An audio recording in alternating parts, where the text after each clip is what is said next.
Puji Tuhan, selamat berjumpa kembali dan selamat hari Minggu buat jemaat Tuhan yang dikasihi oleh Tuhan. Selamat datang dalam beribadah dalam ibadah GKTI Raja Daud Minggu 12 September 2021. Mari Bapak Ibu yang dikasihi oleh Tuhan, meskipun kita masih dalam keadaan ibadah online, tidak mengurangi rasa sukacita kita dan hormat kita untuk beribadah kepada Tuhan pada pagi hari ini. Kita mau mulai ibadah kita mengangkat satu pujian Kidung Jemaat nomor 64, Bila Kulihat Bintang Gemerlapan.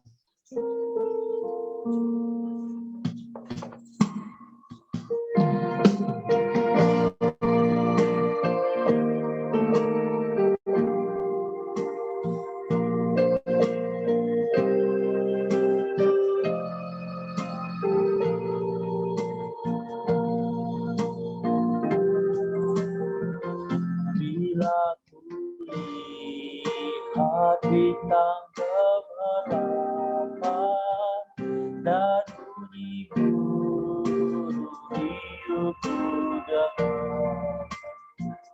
Ya Tuhan, tak putus aku heran melihat ciptaanmu yang besar.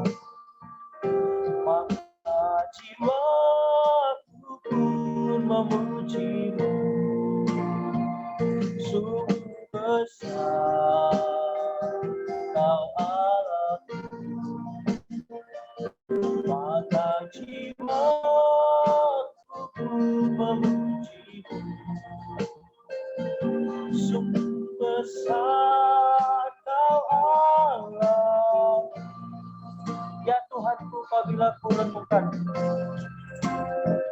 ya Tuhanku, apabila ku renungkan pemberian-Mu jalan penebus, ku tertegun bagiku dicurahkan oleh Putra darahnya kudus.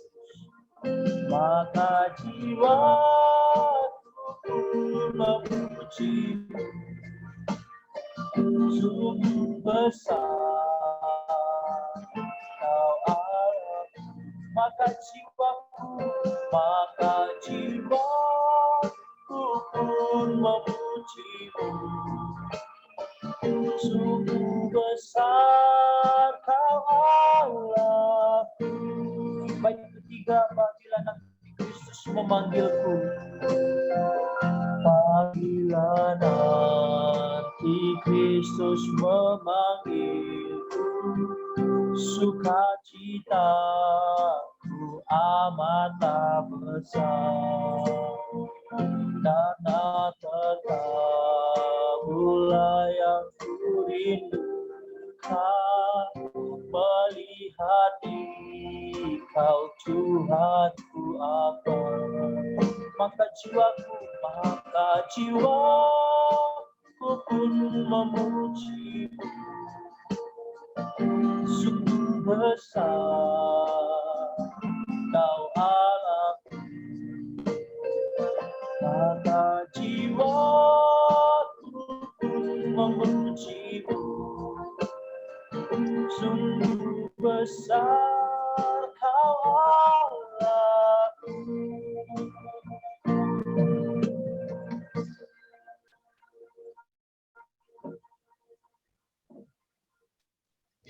Pertolongan kita adalah dengan nama Tuhan yang menciptakan langit dan bumi, yang memelihara kesetiaannya sampai selama-lamanya dan tidak meninggalkan perbuatan tangannya. Dalam nama Bapa, Putra, dan Roh Kudus, kasih karunia dan damai sejahtera dari Allah Bapa kita dan dari Tuhan Yesus Kristus menyertai kita sekalian. Amin. Kita memuji Tuhan kembali, saudaraku. Bersama kita bernyanyi Cinta Sejati Saat Ku Renungkan Hidup Bersamamu.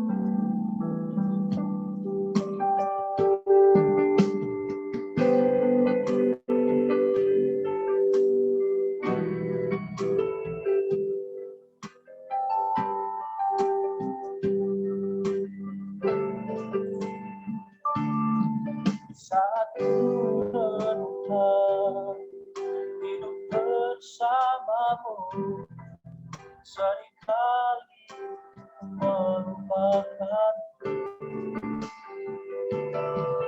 berjalan sendiri, seakan ku mampu lalui tanpa kekuatanmu.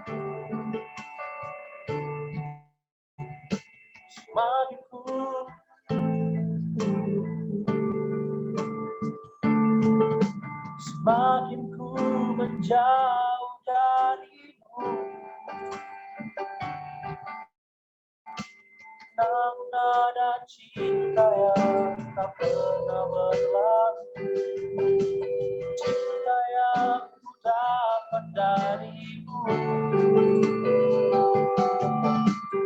Tak terpujilah tangan sang waktu, kau mati bagiku, berkorban untuk diriku. Namun ada cinta, namun ada cinta yang tak pernah berlalu, cinta yang ku dapat darimu. Tak teruji lagi tangan sang waktu, kau mati bagiku, berkorban untuk diriku. Kau mati bagiku, kau mati bagiku, korban untuk diriku.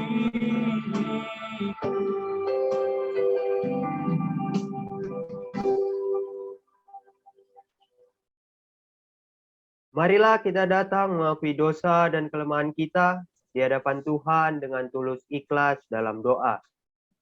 Allah Maha Pengasih dan Maha Penyayang, di hadapan-Mu kami mengaku segala dosa dan kesalahan kami, baik dengan pikiran, perkataan, maupun perbuatan. Kami mendukakan hati-Mu dengan tidak hidup sesuai kehendak-Mu. Kami mendukakan hati sesama dengan menutup diri terhadap mereka yang lemah. Ampunilah dosa kami, ya Allah. Tolonglah kami, supaya kami tidak hidup lagi dalam dosa, melainkan Kristus yang hidup di dalam kami, dan kami pun hidup di dalam Dia. Karuniakanlah kami kemampuan untuk hidup baru bagi kemuliaan nama-Mu. Amin. Janji Allah tentang pengampunan dosa. Jika kita mengaku dosa kita, maka Ia adalah setia dan adil, sehingga Ia akan mengampuni segala dosa kita dan menyucikan kita dari segala kejahatan. Kemuliaan bagi Allah di tempat yang maha tinggi. Amin.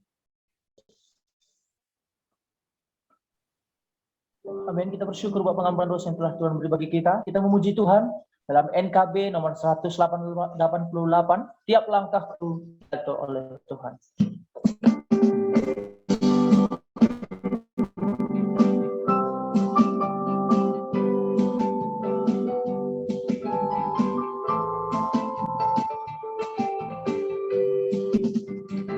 Tiap langkahku diatur oleh Tuhan, dan tangan kasih-Nya memimpinku di tengah badai dunia menaklukkan. Hatiku tetap tenang teduh. Tiap langkahku, tiap langkahku, ku tahu Tuhan yang bimbing ke tempat tinggiku di antaranya. Bila sekali nanti aku tiba di rumah surga yang baik, waktu imanku mulai goyang, di waktu imanku mulai goyang, dan bila jalan hampir sesat, ku pandang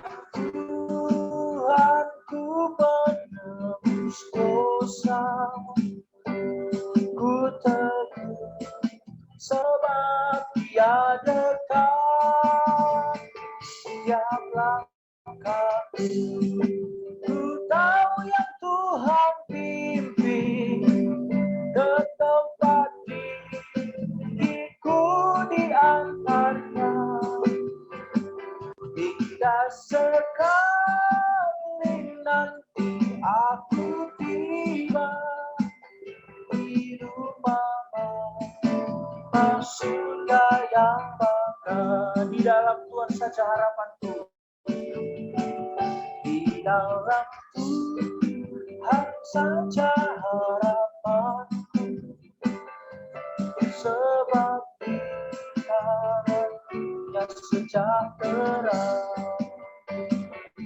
Dibukanya Yerusalem yang baru, kota Allah suci dan mulia.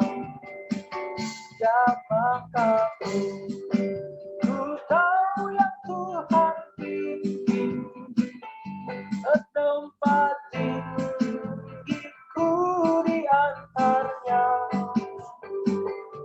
Hingga sekali nanti aku tiba di rumah Bapa surga yang bangga.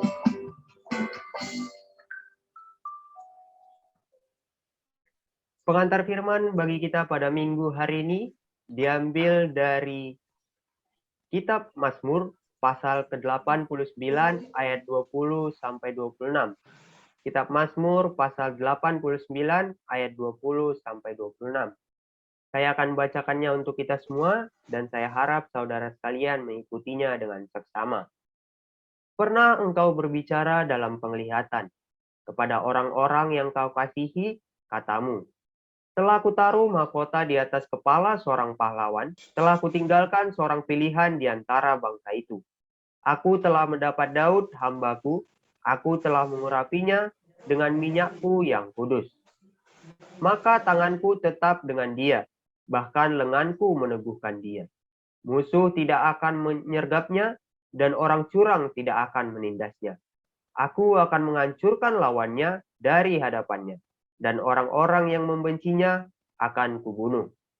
Kesetiaanku dan kasihku menyertai dia, dan oleh karena namaku, tanduknya akan meninggi. Aku akan membuat tangannya menguasai laut, dan tangan kanannya menguasai sungai-sungai. Demikianlah firman Tuhan, berbahagialah orang yang mendengarkan firman Tuhan, dan tekun melaksanakannya. Amin.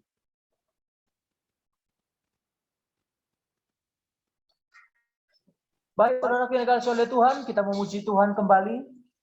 Kita sama-sama katakan, Allah mengerti, Allah peduli.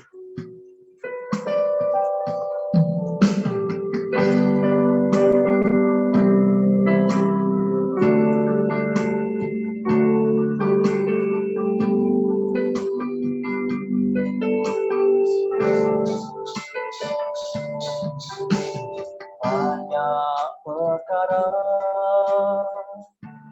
yang tak dapat mengerti, mengapakah harus jadi di dalam kehidupan ini. Satu perkara yang ku simpan dalam hati, tiada satu pun yang terjadi tanpa Allah peduli.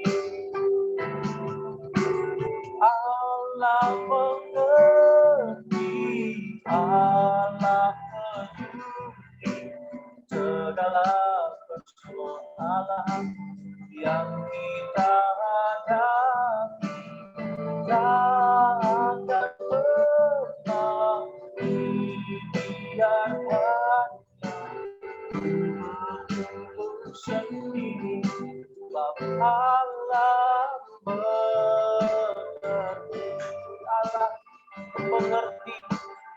Allah mengerti, Allah penuhi segala persoalan yang kita hadapi.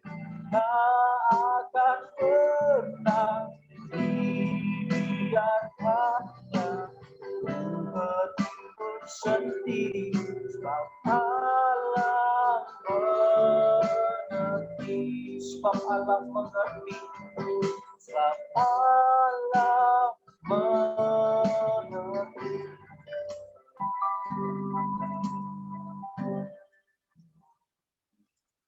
Bersama dengan seluruh umat percaya di seluruh dunia, marilah kita mengucapkan pengakuan iman rasuli kita dengan bersama-sama berkata, Aku percaya kepada Allah, Bapa yang Maha Kuasa, Khalik langit dan bumi, dan kepada Yesus Kristus, Anaknya yang tunggal Tuhan kita, yang dikandung daripada Roh Kudus, lahir dari anak darah Maria, yang menderita di bawah pemerintahan Pontius Pilatus, disalibkan, mati, dan dikuburkan.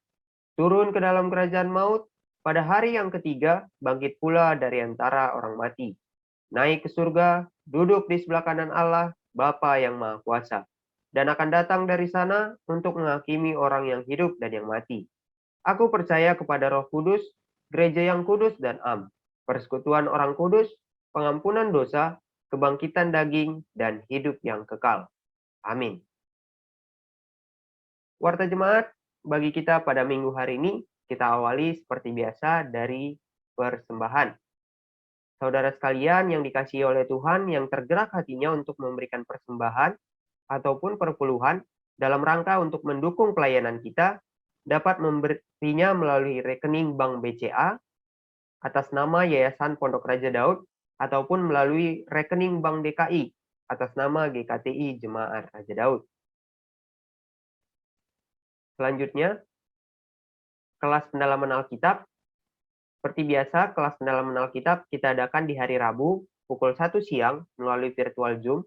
Dan bagi teman-teman yang berminat untuk mengikuti kelas pendalaman Alkitab, dapat menghubungi Majelis Gereja melalui DM Instagram di @KingDavidMinistry ataupun melalui WhatsApp di 0812 8383 3706. Nah, bagi teman-teman yang berminat untuk ikut dalam kelas pendalaman Alkitab, pada hari yang bersangkutan nanti akan diberikan linknya, jadi teman-teman bisa join. Selanjutnya, YouTube channel. Kita punya 2 YouTube channel, Hanya Alkitab dan GKTI Raja Daud. Nah, Hanya Alkitab diperuntukkan untuk hal-hal yang kontroversial seputar gereja, polemik kekristenan, dan hal-hal yang sering ataupun jarang dibicarakan di jemaat Kristen. Dan juga yang GKTI Raja Daud itu diperuntukkan untuk ibadah online, khotbah mingguan, dan juga hasil dari pendalaman Alkitab. Nah, teman-teman yang ingin menambah wawasannya tentang kekristenan ataupun Alkitab, dapat menonton video-video yang telah disajikan. Dan jangan lupa di-like, komen, subscribe, dan di-share, agar semakin banyak orang yang mengetahui channel ini dan mendapat pengajaran yang sama seperti yang teman-teman dapatkan. Supaya semakin banyak orang yang terberkati dan didapatnya hikmat dari channel ini. Yang terakhir, kita juga menerbitkan buku dan buletin. Ada pacaran, pernikahan, dan seks, perzinahan, perceraian, 55 topik sulit Alkitab, logos dan rema, dan juga buletin dari volume pertama, kedua, ketiga, dan yang paling terbaru adalah volume keempat. Nah, teman-teman yang penasaran dengan isi-isi buku ini dapat membelinya melalui kontak yang ada di kolom deskripsi. Nah, ini semua dijual dalam bentuk PDF, jadi bersifat langsung. Nanti kalau teman-teman ingin membeli, silakan menghubungi kontak yang ada di kolom deskripsi dan akan diberikan langsung dalam bentuk PDF. Demikian warta pada minggu hari ini. Tuhan Yesus memberkati.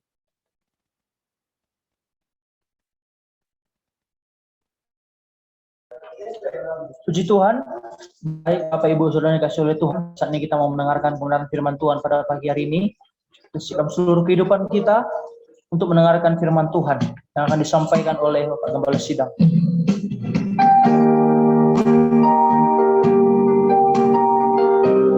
Pribadi yang mengenal hatiku.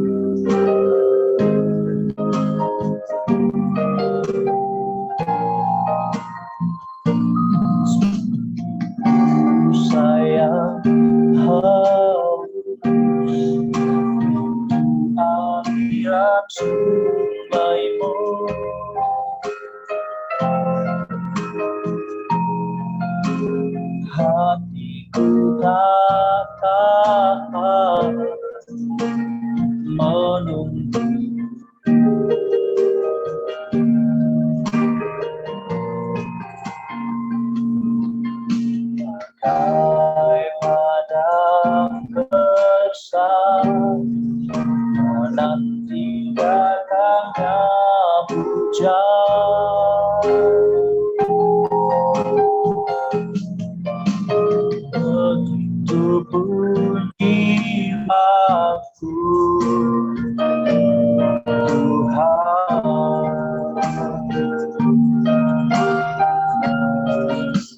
hanya Engkau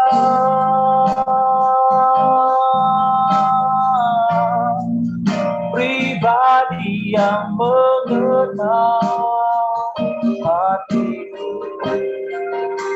tiada yang tersembunyi bagimu, seluruh isi hatiku kau tahu, dan bawaku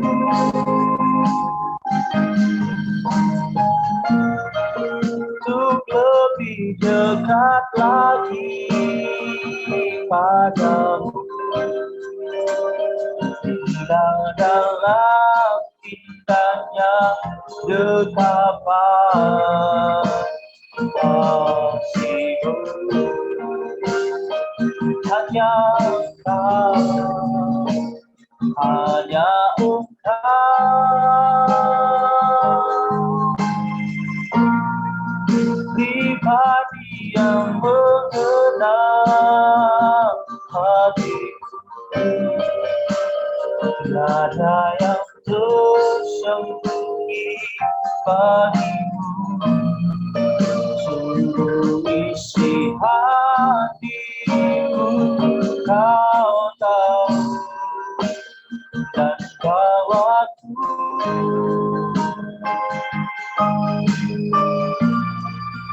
untuk lebih dekat lagi padamu, tinggal dalam indahnya dekapan kasih-Mu. Tinggal dalam, saya serahkan kepada hamba-Nya, tinggal dalam indahnya dekapan kasih-Mu.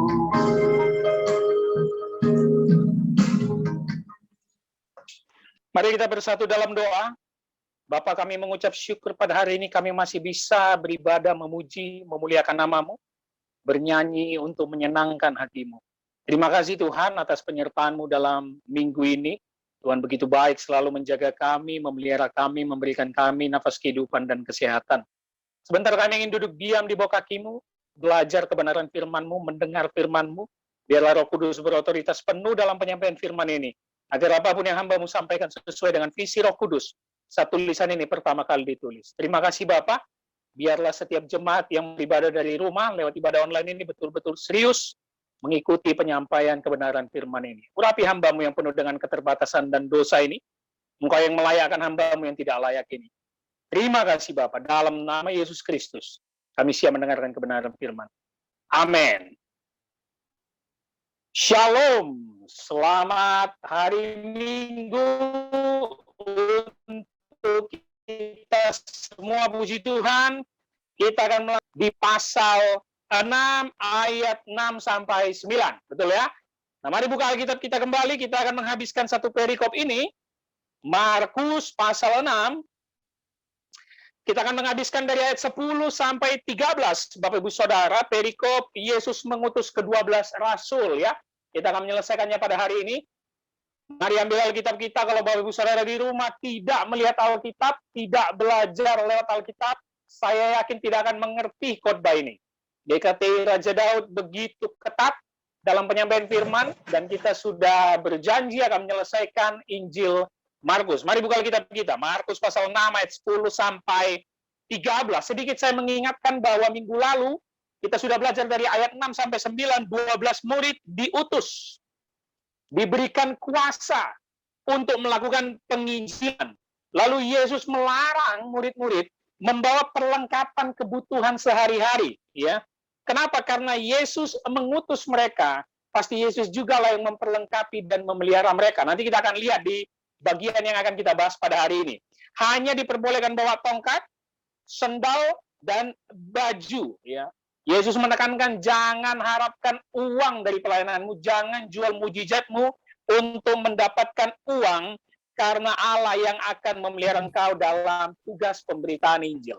Nah, mari kita lihat Markus pasal 6 ayat 10-nya. Perhatikan Alkitabnya Bapak Ibu Saudara. Markus pasal 6 ayat 10. Katanya selanjutnya kepada mereka, kalau di suatu tempat kamu sudah diterima dalam suatu rumah, tinggallah di situ sampai kamu berangkat dari tempat itu. Nah, instruksi baru yang Yesus berikan kepada ke-12 murid.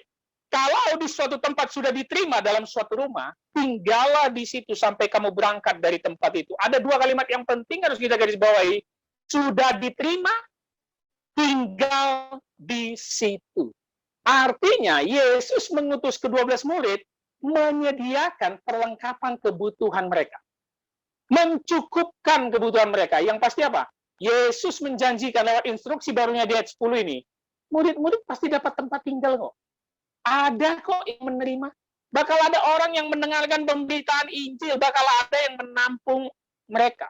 Tapi Bapak Saudara perlu dengar ini, karena ayat 10 ini fokusnya kepada orang yang harus menghargai pemberita Injil. Nah, ini penting ini. Kalau saya mau ganti bahasa saya, kepada jemaat awam yang mendengarkan pemberitaan Injil. Murid-murid akan diterima oleh orang-orang yang dengan kerendahan hati mendengarkan pemberitaan Injil dari ke-12 murid. Mereka tinggal di rumah, mendapat makan di rumah itu, dan mereka akan tidur di rumah itu. Semua diperlengkapi Yesus, semua dicukupkan Yesus. Pengutusan ini mengajar murid-murid bahwa mereka akan hidup dan diperlengkapi dari orang percaya yang mendengar pemberitaan Injil Yesus Kristus. Nah, saya pengen kita fokus di kalimat tinggal di situ. Tadi saya katakan garis bawahi kalimat tinggal di situ. Kenapa, Bapak Saudara? Dalam budaya kuno, dalam budaya Yahudi, ketika engkau sudah masuk ke rumah orang, bukan soal dikasih makan atau numpang tidur. Bukan ya. Dalam budaya Yahudi enggak. Tapi engkau di situ bercengkrama, melanjutkan pemberitaan Injilmu, melanjutkan pengajaranmu di dalam rumah itu. Ingat ketika dua murid menuju Emmaus, Yesus itu disuruh mampir ke rumah mereka, dan disitulah mata mereka terbuka bahwa Yesus sudah bangkit. Kenapa? Di dalam rumah itulah Yesus menjelaskan semua bahwa Mesias sudah dinubuatkan dari perjanjian lama, dan itu adalah dirinya. Jadi tinggal di situ bukan kita enak-enak, ngongkang kaki, ya dapat makan enak, tidur enak, enggak. Melanjutkan pemberitaan Injil dan pengajaran tentang Yesus di dalam rumah itu. Nah, kenapa saya katakan di ayat 10 ini kita fokus kepada orang yang menerima atau menyediakan untuk pemberita Injil? Karena ini penting, ya. Penerima pemberita Injil atau bahasa kita jemaat awam harus dengan sadar dan murah hati memberi kepada pemberita Injil, atau kalau bahasa kita sekarang kepada pendeta, kepada evangelis, kepada siapapun yang memberitakan Injil Tuhan. Nah, yang menarik, di zaman sekarang, budaya ini sudah luntur, Bapak-Ibu Saudara. Betul ya? Kita selalu melandaskan kalimat, ya, namanya kan pelayanan. Nggak usah ngarep-ngarep lah. Kan pelayanan, kan? Semua yang kita lakukan ini untuk Tuhan. Jangan mengharap-harap, ya. Ya udah kan hanya kasih segini, ya. Ya, kita hamba-hamba Tuhan di sini pasti sudah hafal lah dengan kalimat-kalimat jemaat seperti itu, ya. Bapak Saudara pasti pernah mendengar kalimat Paulus, siapa yang menabur dia yang menuai. Ini tabur tuai itu bukan soal karma, ya. Di dalam yang kau tuai. Artinya apa? Kau buat jahat sekarang, kau tengoklah kena kau nanti. Bukan itu arti ayat itu ada di Galatia itu, surat Paulus. Kita sudah pernah mengeksposisi ayat itu. Itu justru untuk pemberita Injil, Bapak Saudara. Ketika orang-orang Galatia tidak menghargai pemberita Injil yang datang, Allah itu marah kepada mereka. Kenapa? Orang-orang Galatia lebih memikirkan hidup mereka. Jadi Bapak Ibu Saudara, makanya kita harus tahu di sini bahwa murid-murid akan diperlengkapi karena orang akan menyediakan tempat tinggal, makanan, dan segala kebutuhan murid-murid. Jadi buat jemaat awam nih, yuk kita sadar diri ya. Kita bukan untuk memperkaya pendeta, tapi kita menghargai pemberita Injil. Kita bikin analogi sederhana aja ya. kalau kita orang profesional di kantor bekerja, kalau ngundang orang-orang sukses, ahli ekonomi, asuransi, kantor Bapak Ibu Saudara, atau dari perkumpulan Bapak Ibu Saudara, pasti rela keluar duit mahal kan? Mahal, juta-jutaan tuh semua orang-orang profesional tuh, iya kan? Tapi ngundang pendeta itu, langsung ada kalimat-kalimat di perkumpulan itu, kita kasih apa ya? Besar kali, janganlah kasih segitu, besar kali, janganlah. Udahlah, namanya dia juga pelayanan, udahlah kasih segini aja. Jangan.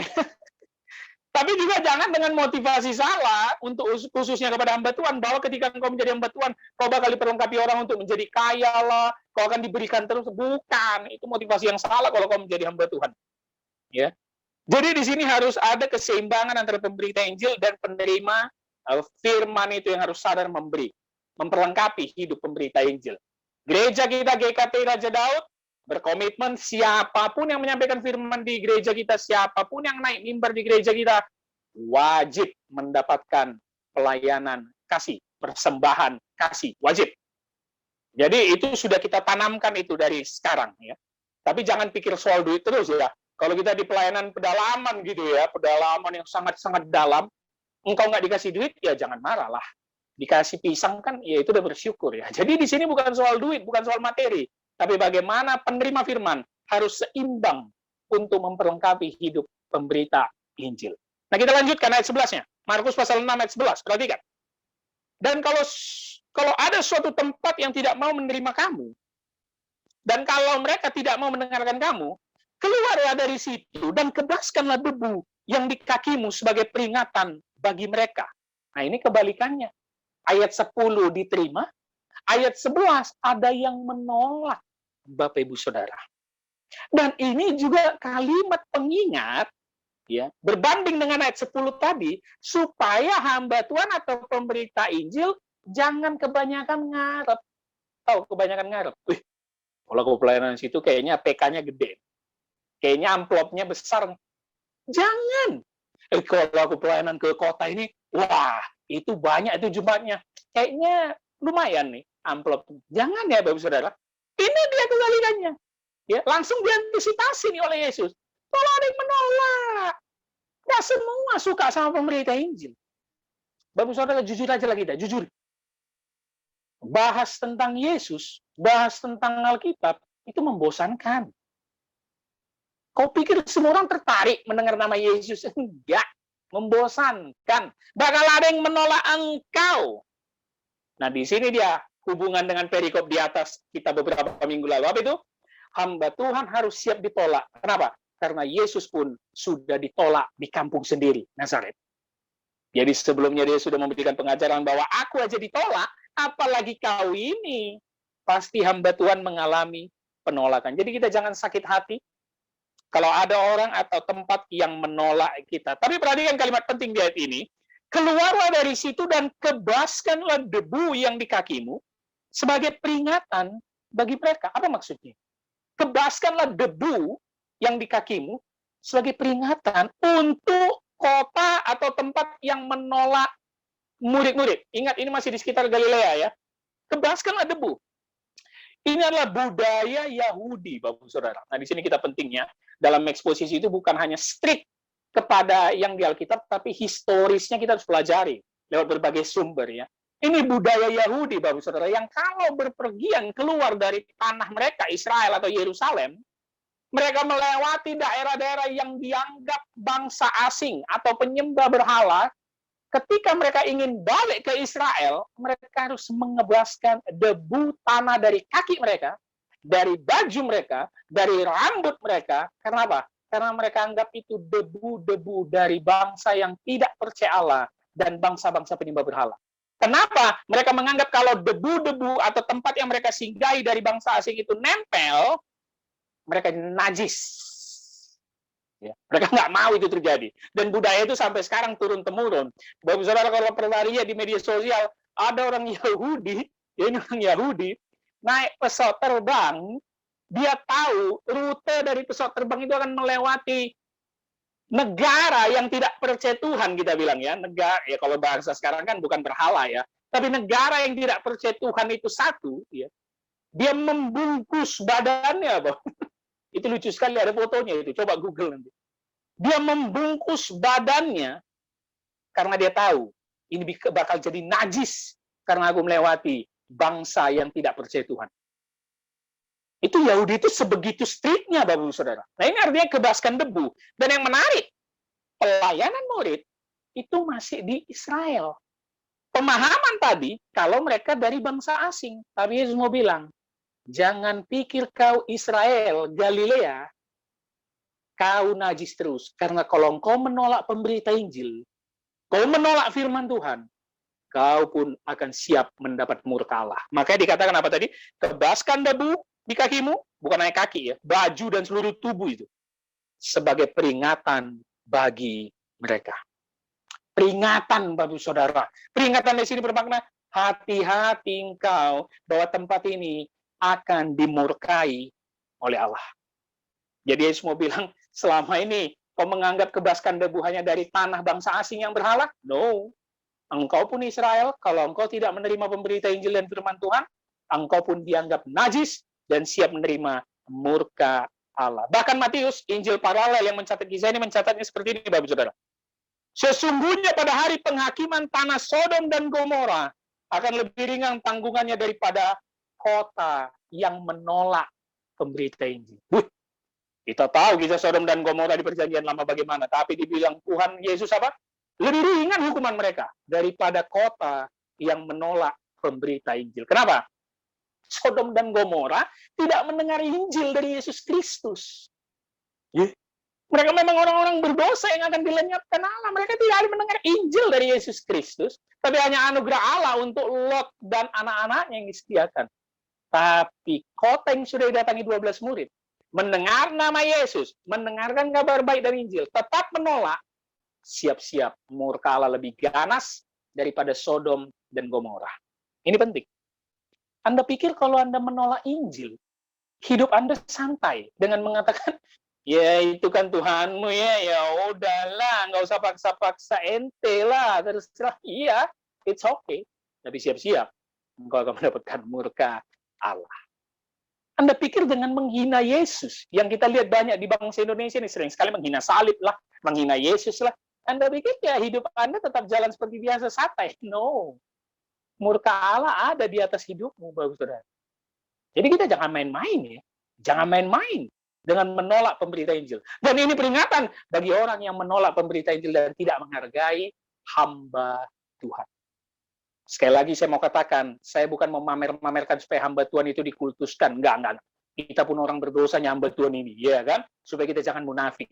Tapi bagi engkau yang sudah mendengar Yesus dan menolak pemberita Injil, akan ada peringatan dan murka Allah. Maka di zaman sekarang pluralisme itu merajalela sekali, Bapak Saudara. Apa itu? Percaya Yesus selamat, tidak percaya, ya aku nggak tahu ya, itu urusan Tuhan ya, kita nggak boleh hakimi manusia. Itu banyak itu dikeluarkan kalimat oleh pendeta sekalipun itu. Percaya Yesus selamat, iya aku yakin lewat iman. Bagaimana Bapak kalau orang yang tidak percaya Yesus sampai matinya? Ya urusan Tuhan lah. Kita nggak bisa lah ngomongin. Kemana makna ayat Yohanes 14 ayat 6 yang berkata hanya dia satu-satunya jalan? Berarti dengan tegas kita katakan kalau orang berdosa sampai mati tidak percaya Yesus, dia menerima murka Allah, harus dengan tegas dong. Itu peringatan bagi orang-orang yang tidak percaya Yesus dan tidak menerima pemberitaan Injil. Jangan gitulah Pak Pendeta, itu namanya Pak Pendeta ekstrim. Pak Pendeta menghakimi. Inilah kalau kita membaca Alkitab setengah-setengah ya. Yesus itu, Bapak Saudara, mengutuk, bayangkan, mengutuk apa? Kota-kota yang dia pernah datangi dan melakukan mujizat tapi tidak percaya kepada dia. Terkutuklah engkau Kapernaum, Korazim, Betsaida, dikutuknya. Karena dia tahu, ini orang-orang bebal yang tidak menerima. Tapi sekali lagi saya katakan, hamba Tuhan jangan berharap-harap gitu ya. Bakal engkau mengalami penolakan. Dari mana Pak Pendeta penolakannya? Ya mungkin aja lah di bangsa yang lain kita ditolak, atau di kota yang jauh dari kota kita sekarang. Misalnya saya di Jakarta, mungkin kalau saya ke Papua yang dalam, ya saya ditolak lah, nggak cocok. Bukan hanya soal jauh-jauhnya, Bapak Saudara. Keluarga sendiri pun bisa menolak. Kemarin berapa minggu lalu kita bilang ya, Kalau orang tua itu anaknya pengen sukses, pengen pekerjaannya bagus, jabatan tinggi gitu ya, supaya bicara di kampung enak ya kan? Anakku begini-begini. Anakmu apa? Pendeta. Mana mau? Itu aja contoh kecil, di keluarga kau udah ditolak menjadi pemberita Injil. Udahlah jujur aja lah kita, ya kan? Nggak ada yang suka. Keluarga sendiri, darah daging sendiri pun akan menolak engkau, sebagaimana Yesus pun ditolak di kampung sendiri, Nazaret. Jangan terlalu berharap banyak, tapi fokus dan setia pada pemberitaan Injil. Kita lanjut ayat 12, Saudara. Perhatikan ayat 12. Akhirnya, ini dia, setelah diperlengkapi, setelah diberikan instruksi, saatnya action. Lalu pergilah mereka memberitakan bahwa orang harus bertobat. Ada kata apa? Pergilah. Perintah. Action. Sekarang saatnya. Sudah kuperlengkapi, sudah kuberikan instruksi, sudah kuberikan kuasa. Action. Apa yang pertama actionnya? Memberitakan bahwa orang harus bertobat. Repent. Metanoia, bahasa aslinya. Berbalik arah. Membawa orang berbalik arah menuju kepada Allah itu sendiri, yaitu Yesus Kristus. Ini jelas pelayanan yang melekat pada orang-orang pilihan Allah seperti Yohanes Pembaptis dan apa yang dikerjakan juga oleh Yesus Kristus. Apa itu kalimatnya? Bertobatlah, kerajaan Allah sudah dekat. Yohanes Pembaptis mengatakan itu, Yesus pun mengatakan itu. Sekarang murid-murid pun harus mengatakan itu. Pergilah, beritakan orang harus bertobat. Ini dia tugas utama pemberitaan Injil.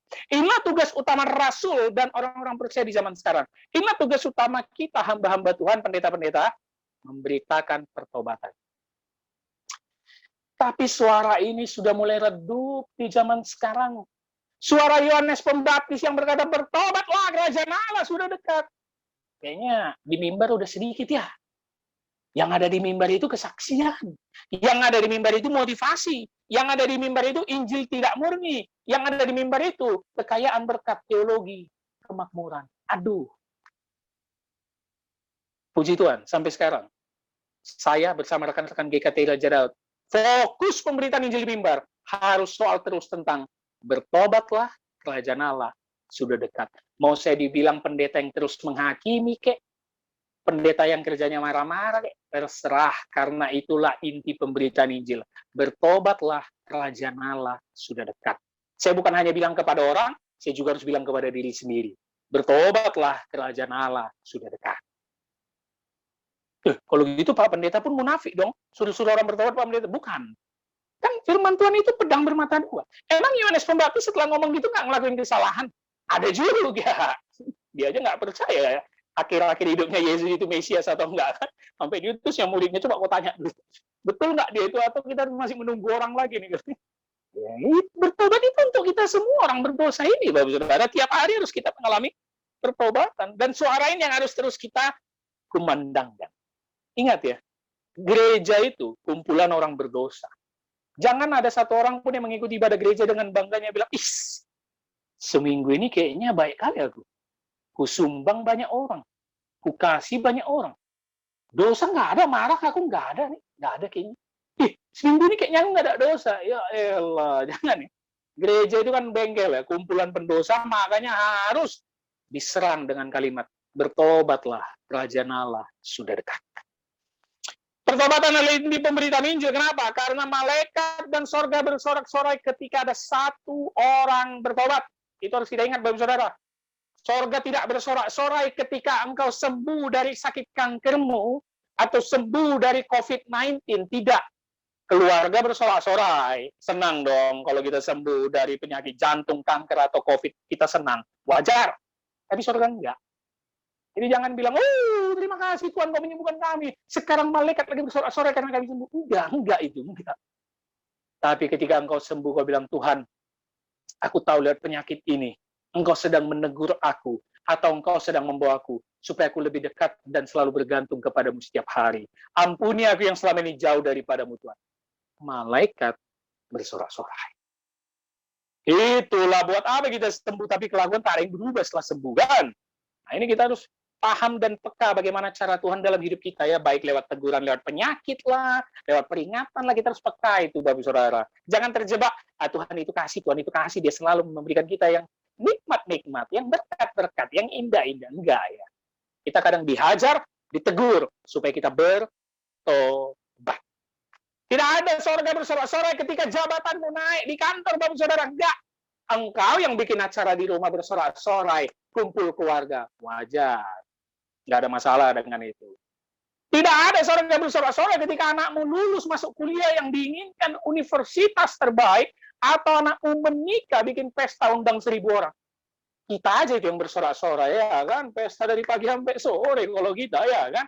Tapi aku mau katakan ya, surga enggak. Enggak. Kita nari-nari, poco-poco itu dia acara adat kita, ya kan? Kalau malaikat itu di atas liatin aja. Apanya orang ini? Yang lama kali acaranya ini. Oh enggak ya. Kalau orang Batak memang harus lama ya. Yang lama kali acaranya ini.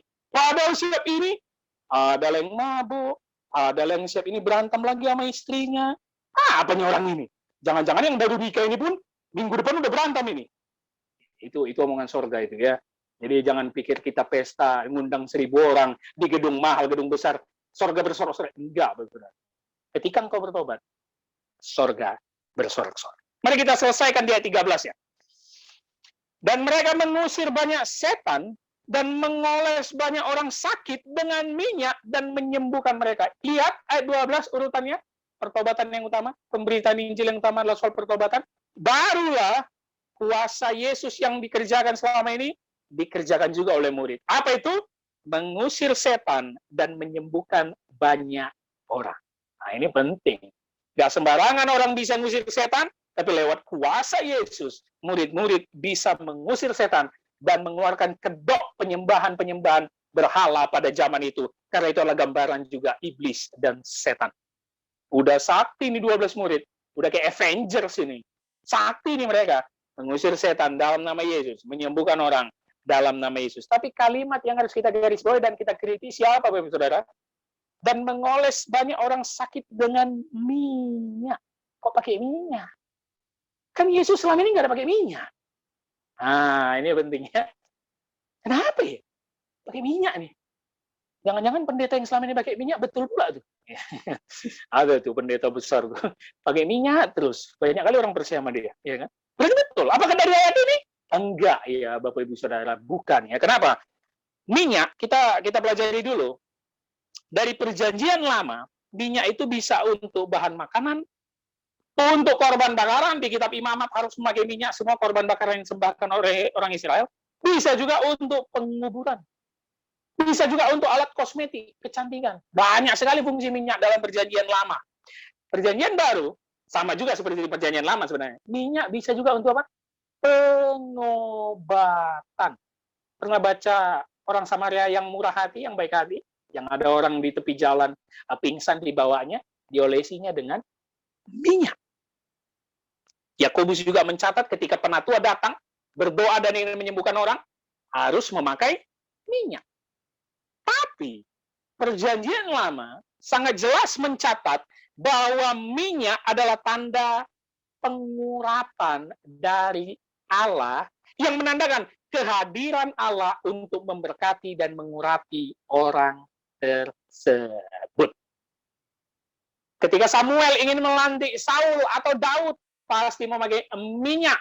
Ketika Allah melantik atau Musa yang melantik Imam Harun, itu memakai minyak. Pengurapan dari Allah, otoritas Allah tertinggi, dan kehadirannya untuk memberkati atau mengurapi orang tersebut. Epistel kita yang dibaca tadi, kalau Bapak Saudara serius, Daud diurapi dengan minyak. Dia 20-nya.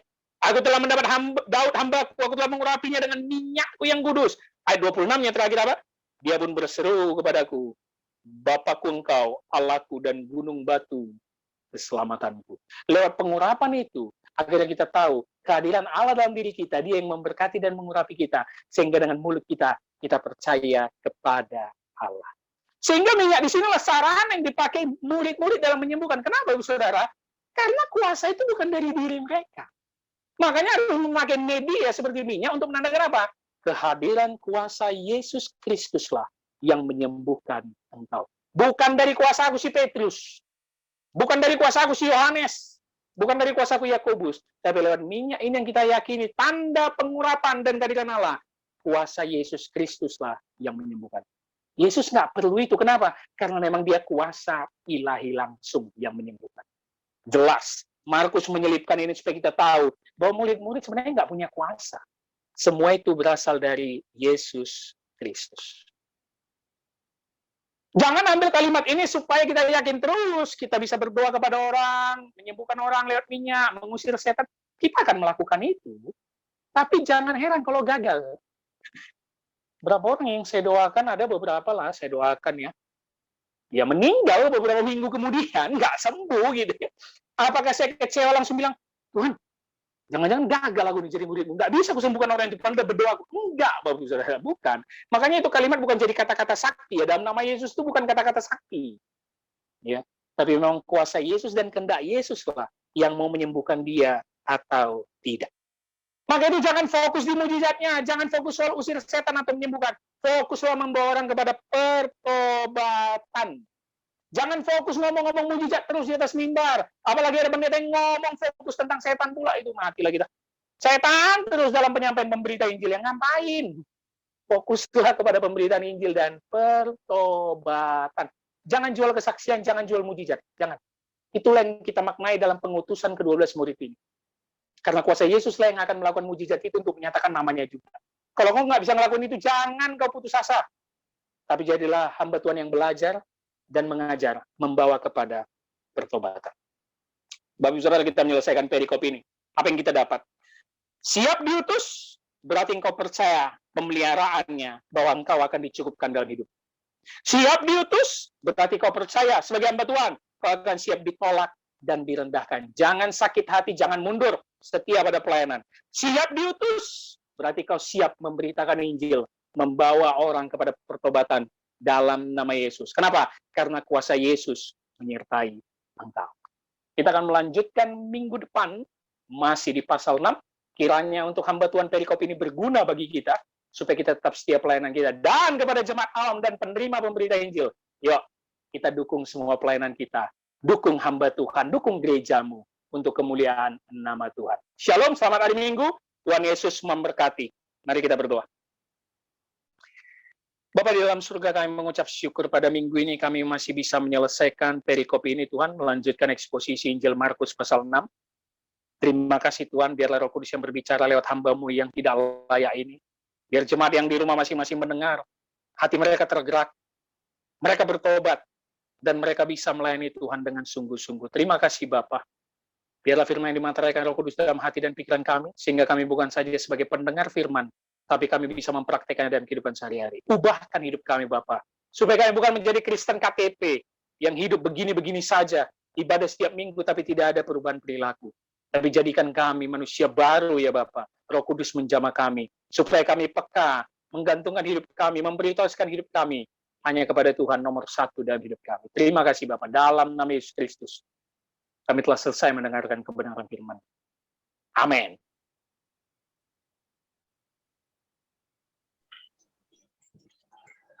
Puji Tuhan, kita telah mendengarkan firman Tuhan pada pagi hari ini. Saya dan percaya kita semua diberkati. Mari saudaraku, kita memuji Tuhan kembali. Kita katakan, terlalu besar kasih-Mu Bapa.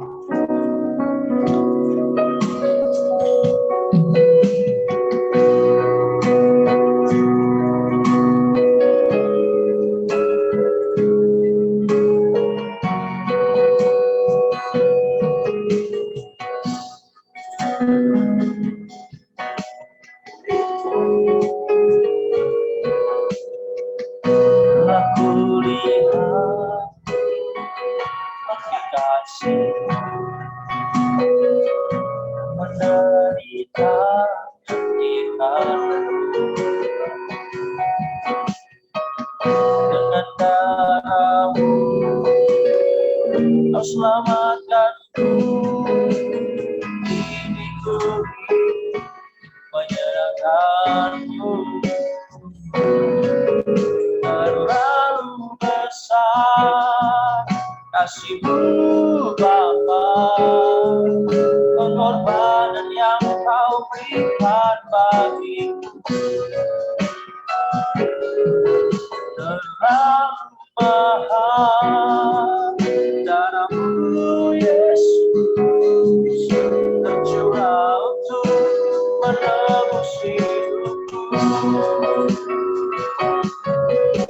terlalu besar kasih-Mu Bapa, pengorbanan yang Kau berikan bagiku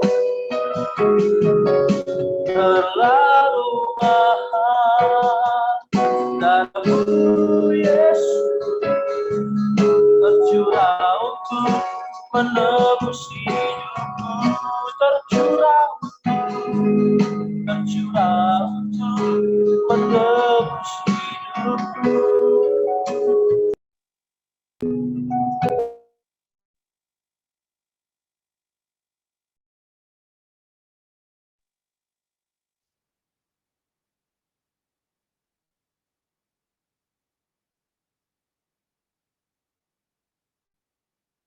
Mari Bapak Saudara, saya ingatkan kembali supaya kita bisa memberikan persembahan kepada Tuhan dan kita doakan persembahan kita untuk kemuliaan Tuhan dan untuk pelayanan gereja. Mari kita akhiri ibadah kita dengan kita bersatu di dalam doa.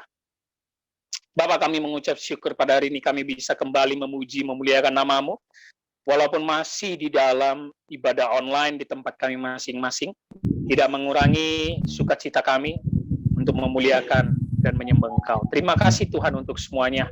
Terima kasih untuk pemeliharaan Tuhan. Terima kasih untuk kesehatan yang Tuhan berikan selama khususnya seminggu ini. Terima kasih Tuhan memberkati pekerjaan kami, memberkati pelayanan dan aktivitas kami sehari-hari. Biarlah nyanyian kami dari awal ibadah sampai akhir ini menjadi dupa yang harum di hadapan-Mu dan menyenangkan Engkau.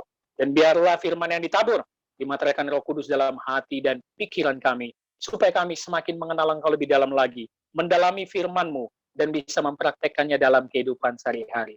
Hamba-Mu berdoa buat tangan-tangan yang memberi persembahan, khususnya untuk pelayanan GKT Raja Daud. Tuhan yang berkati mereka, berkati pekerjaan mereka, berkati keluarga mereka, agar mereka menjadi anak-anak Tuhan yang memprioritaskan Tuhan, menomorsatukan Tuhan dalam hidup mereka.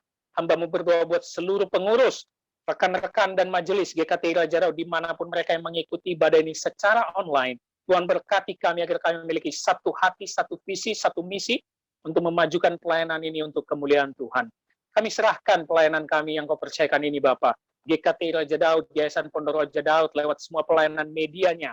Kami hanya hamba-Mu, kami hanya alat-Mu. Pakailah kami dengan dahsyat dan luar biasa, agar setia menjadi hamba Tuhan yang memberitakan Injil Yesus Kristus.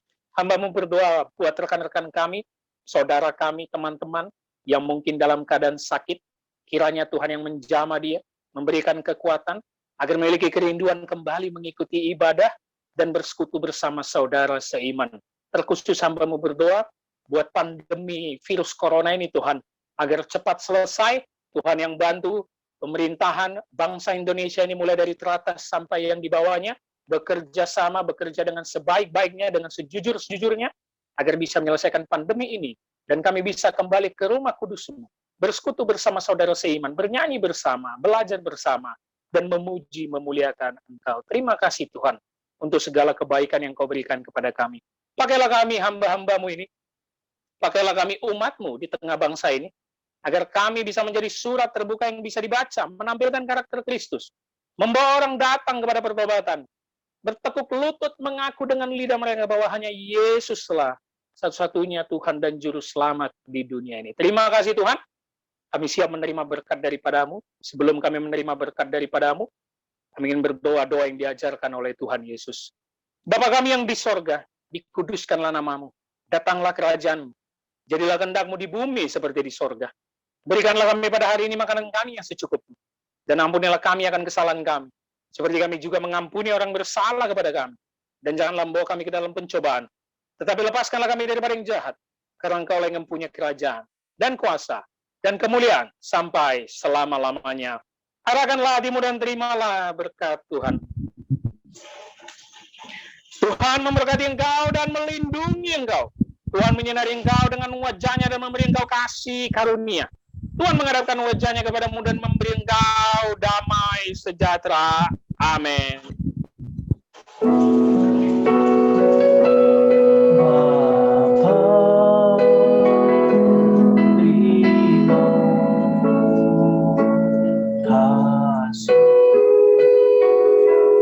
Bapa,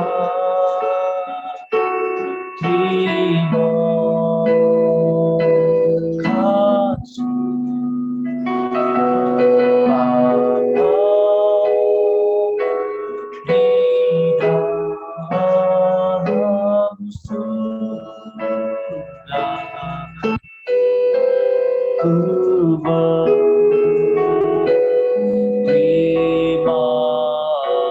kasih. Amin.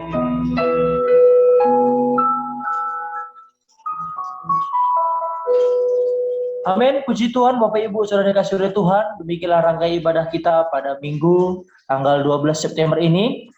Saya harap kita tetap menjaga protokol kesehatan dan sampai jumpa minggu depan. Salam sehat selalu. Shalom. Shalom, shalom, haleluya, haleluya.